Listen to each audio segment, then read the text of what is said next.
Happy Friday, friendies! Tara, takbo tayo. But before that, samahan niyo muna ako mag-prepare ng aking healthy breakfast. So, start with, nag-prepare muna ako ng mga liquids. Ito ay may 120 ml of water.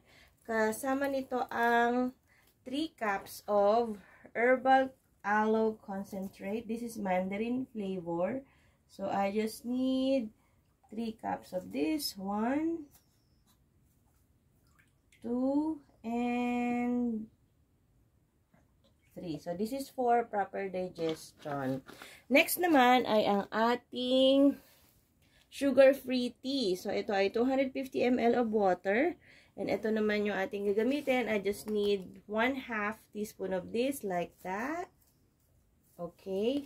And, since tatakbo ako, I will put 1 scoop of Nightworks. This is the amino acids, and ito guys ay anti-hingal. So for the runners, bikers, ito, makakatulong to sa inyo. So okay na ang ating aloe, ang ating tea na may Nightworks, and then let's prepare our shake.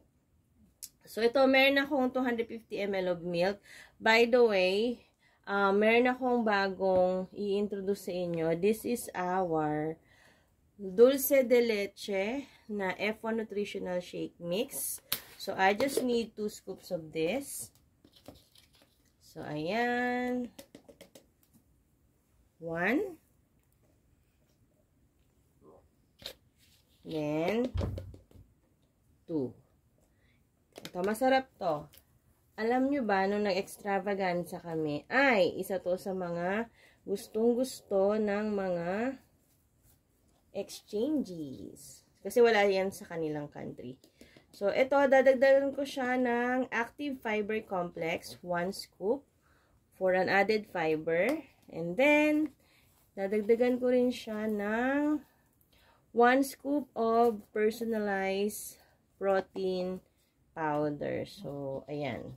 Para sobrang healthy at full of nutrition na ang aking F1 shake. You can also customize your shake. Pwede nyong lagyan ng fruits, ng oats. So, bahala kayo. So, depende yan sa inyo. So, ayun lang.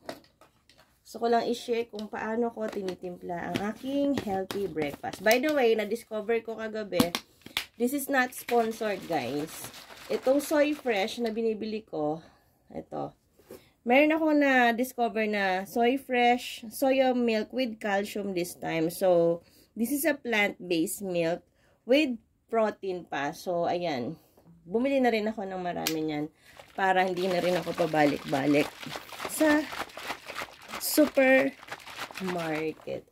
So, ayun lang. I-shake ko na lang to ng bonggang-bongga para mahalo, and then iinumin ko na silang lahat.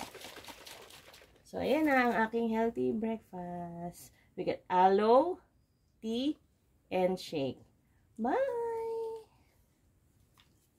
Kaya pala kinuha yung cake.